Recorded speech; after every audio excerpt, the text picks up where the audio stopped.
Hello and welcome along to the second video from our special training mini-series from FM22 with me, Daniel. We're back today to continue our chat and our little mini guides on training, and today specifically we're relating to individual training. We had our team training / coaching / facilities one earlier in the week on Monday. You can find that in the eye above if you haven't seen it, as well as our two regular playlists for our long-term stories from FM22. And as always, we're using our Twitch save file from about 4 or 5 months ago to make sure we don't give any spoilers while showing you this video. So hopefully you found the last one useful and you will do this one too. Please do chuck a thumbs up on it if you find it helpful. Subscribe down below for daily FM22 content from 2 long-term stories. There will be at least one more from this series as we talk about mentoring and the likes. But for now, we need to focus on individual training. There's going to be a couple of tiny overlapping bits and a couple of references to other guides earlier in the year too. But the main bolts of this is just focusing on what I do with individual training. Before we start though, a very quick plug. If you want to see this stream series with Derby County, it is on Twitch 2 or 3 times a week. You'll find a link in the eye above. Please do come and follow us over there. It makes a massive difference. There's a link to the football podcast up there too, where Derby, as a championship club, are a fairly big talking point on our EFL podcast. But today, I want to go to individual training here, and it's something I'm a bit more involved in than the team training on Monday. That video was more focusing on tips I do to change a service that I'd already delegated. So I let the general training be managed by the assistant coaches, and then I get involved when I need to. Individual, maybe not so much in the Twitch streams where we're just clicking continue, but in the 2 long-term stories is very much the opposite. I set virtually all of them, all the individual focuses, the role and position focus, even the rest, the holidays, all of that. And then really I only let the assistant get involved with recommendations from the staff meeting, whether it's, they always seem to suggest training a week of foot for some reason this year, which you shouldn't do that often. Don't listen to them every time. But let's see what I do. Again, I'm not saying it's the right way, it's the only way to play FM. I've been asked a lot about training though, so I just want to show you what I do, and if it can give you a few little pointers, then great. I am going to have to overlap with Monday's ground very slightly to start with, because another key element of individual training working, whether that's traits, whether that's positional training, whether that's training a focus of a certain attribute, getting players back from injury and up to top shape, retaining their physical stats, that comes down to 2 things. Good training facilities compared to your level, and very good coaches. Make sure you've got coaches who can implement this. Coaches, crucially, despite whatever their coaching stats are, if you're at the lower levels, with good people management, because people management is what you need one-on-one, because you're not going to be doing a lot of that. If you're learning player traits, you're handing it over to a coach. I'd recommend the ones with the highest people management. And you want ones with good personalities as well, ones that are good motivators, ones that are disciplined, ones that have got professional personalities. If the coach is professional, they're going to help the player be more professional too. So a slight overlap there with the team training, but I think that's a common sense thing that we just have to mention. Again, if you want to see your coaches and what's important, you can do that from that screen, but we covered that on Monday, so I won't do too much on that. Let's have a look at this individual list, which, again, there's a lot of things that aren't set here because we're in our Twitch save. In this save, we click continue and delegate everything because I want to chat to people. In the YouTube saves, I put a huge amount of focus in here, and I spend a lot of my time here. And this is why we have success and why we build momentum. If you've got good coaches and you've got young players who can improve in the future, as we had with Derby at the start because we were in administration and reliant on youth players, it can be a real fruitful endeavour because you can develop players and sell them for a massive profit. And we all know, coming through from, say, the National League North and South, as we're trying to do with Hemel in our one club save, if you can make yourself $500,000 or $1 million on players you've nicked as a free agent when they've been released from academies, then you're going to have a good time and you're going to build your facilities and build your club a lot quicker. So we're going to break this down into a few areas. When to give players rest, which will come at the end, when to give players individual focuses, and position role duty training, which for me is my bread and butter, where I spend the most amount of time. And of course, mentoring will come into that, but we'll look at it in the next episode, as well as units in detail. So individual training for me is mainly focused on position, role, and duty training. Now, first things first, when you set these up, you want to make sure that your coaching assignments are no busier than average here in terms of workload. If you've got heavies, as we have here, I know we're improving our team at Derby at the minute, so it doesn't matter quite so much. we don't really want to be focusing on it because the coaches are too thinly spread and I haven't got time to make great individual coaching in addition to the team ones too. But I think about my style of coaching again. If I were to be a professional manager, I wouldn't get that involved in the team training. I'd ask my coaches to take the sessions and I'd pull away odd players to do certain individual drills or have certain individual chats where I feel I can help improve their game. And that's why I'm more invested in this side generally. In terms of the duties, there's two rules of thumb here for me. The first one, which is what you will do the majority of the time, is you will get players trained in their strongest role. Now, we mentioned in the last episode, when you're getting a lot of players in from non-league, you're having big squad turnovers every summer, the chances are you aren't going to get players that suit your tactic. You're going to get, particularly in non-league again, or in the lower leagues in Wales, where we started in the head coach, for example, you're going to be getting players who are centre-halves who are no-nonsense defenders. And you might want a centre-half or a ball-playing defender. The player likely has attributes to be able to do that, but they're not comfortable in that role. And that's where this element has become so crucial in recent years FM. I've managed to click on the one player who's got the same duty rating in every single position. So let's try that with something slightly different. Come on, Sean Bernard, don't let me down. He's letting me down as well. Come on, Cabral, someone. There we go, that's what we want. We'll focus on his second position of right back for now. It's 3.5 star ability if you played him as a fullback duty, but 2.5 if you played him as a complete wingback. Now, you've got the option to sign a wonder kid. It doesn't often pop up with a side that hasn't got much money or the biggest reputation in its league. You're not going to turn him down because he doesn't quite fit your tactic, particularly when he's young enough to be moulded. So, as soon as you get him in, if you're playing with complete wingbacks, the first thing I'm going to be doing is going, here we go, Mariano Cabral. Let me train you in the position and duty we use. That is where the essential comes. So obviously we're in the Twitch stream. We don't do this normally. In the one club save, in the head coach, this is bread and butter. And this is making such a difference. How do you get those players natural, not just in the position? It doesn't matter anymore, like it used to 5 or 6 years ago in FM, that you've got a natural right back. So they can play right back. It doesn't matter. Now it's crucially important because a right back could be a fullback, a complete wingback, a wingback, a no-nonsense fullback. And you've got to make sure they are perfect in your tactic. Not only will that help on that side of things, but linked to some of the stuff we mentioned in the tactical familiarity in the team training on Monday, you've then got this, which will improve too. So it does all piece together eventually. If that pieces together, the team cohesion pieces together, your dynamics improve, you get momentum, you start winning games, you look more confident on the pitch.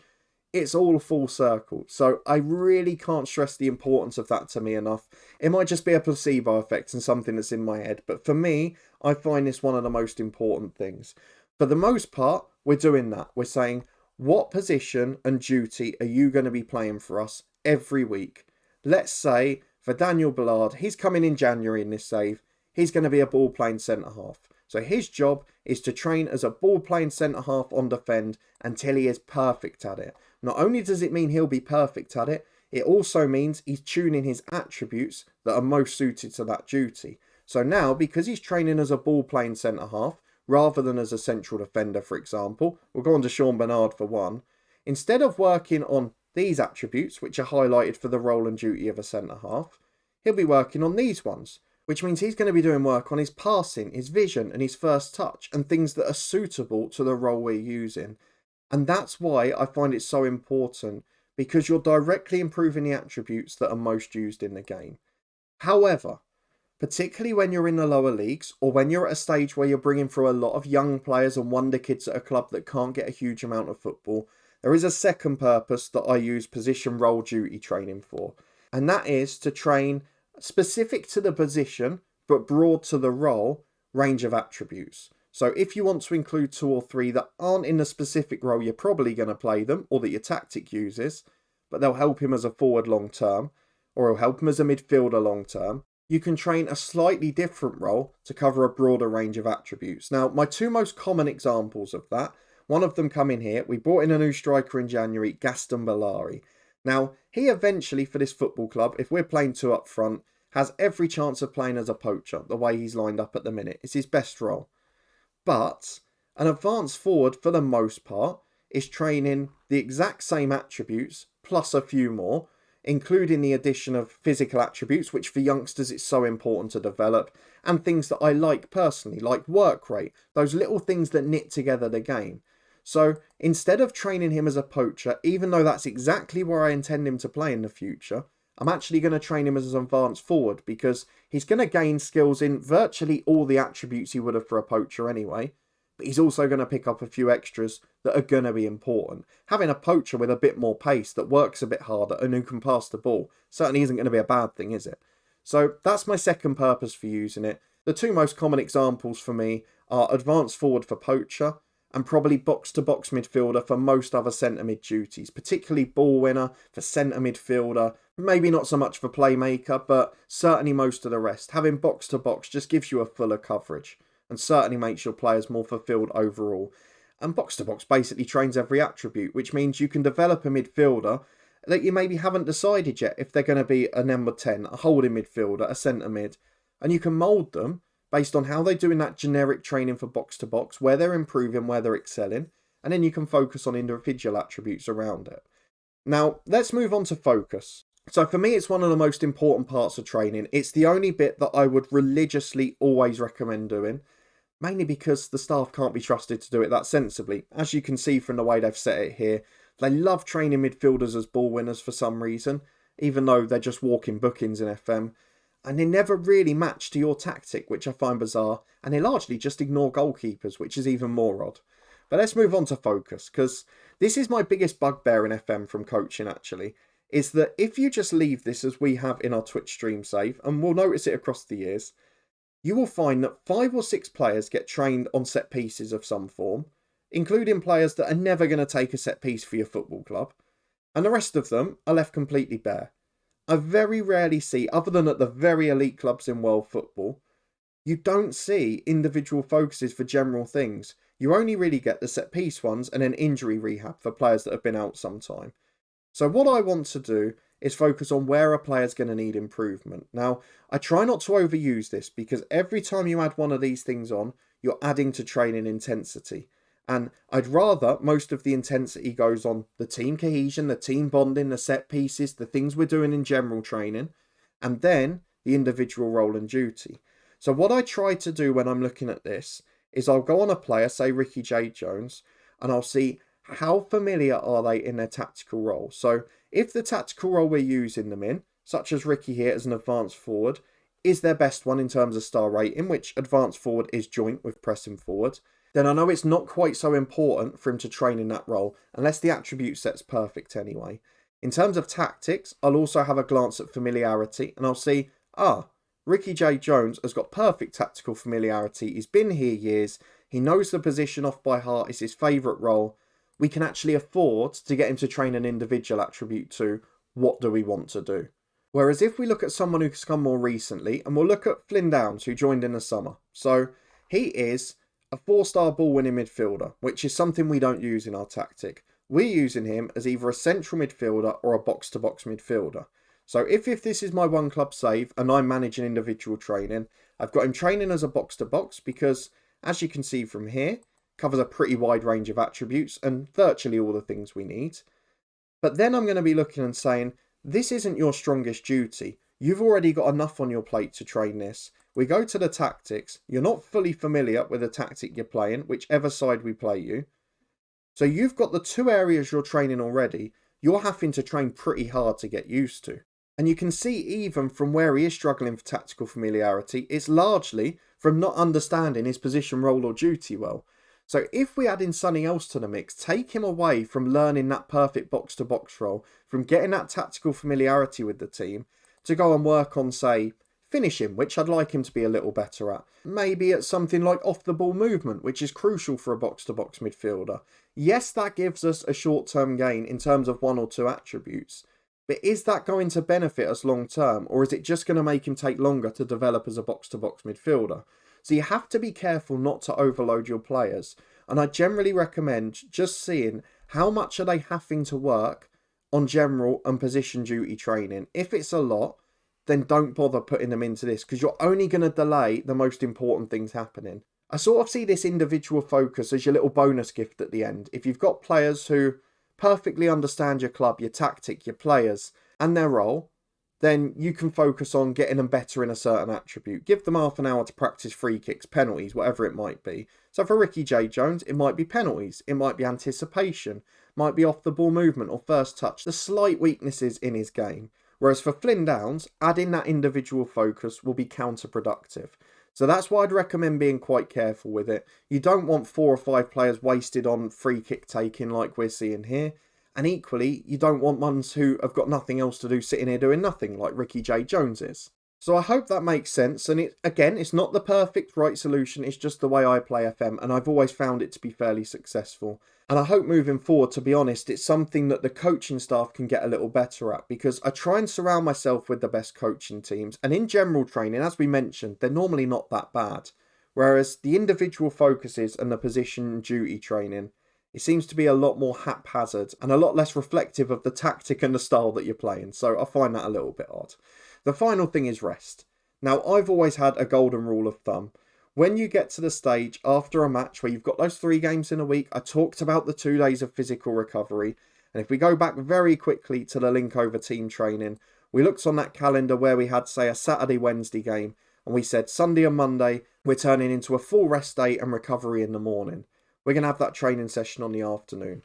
So when we get to that rest day there, and we've played this little session here, if we've got a player who's still in the red in terms of condition, which basically is the 3rd one down, isn't it?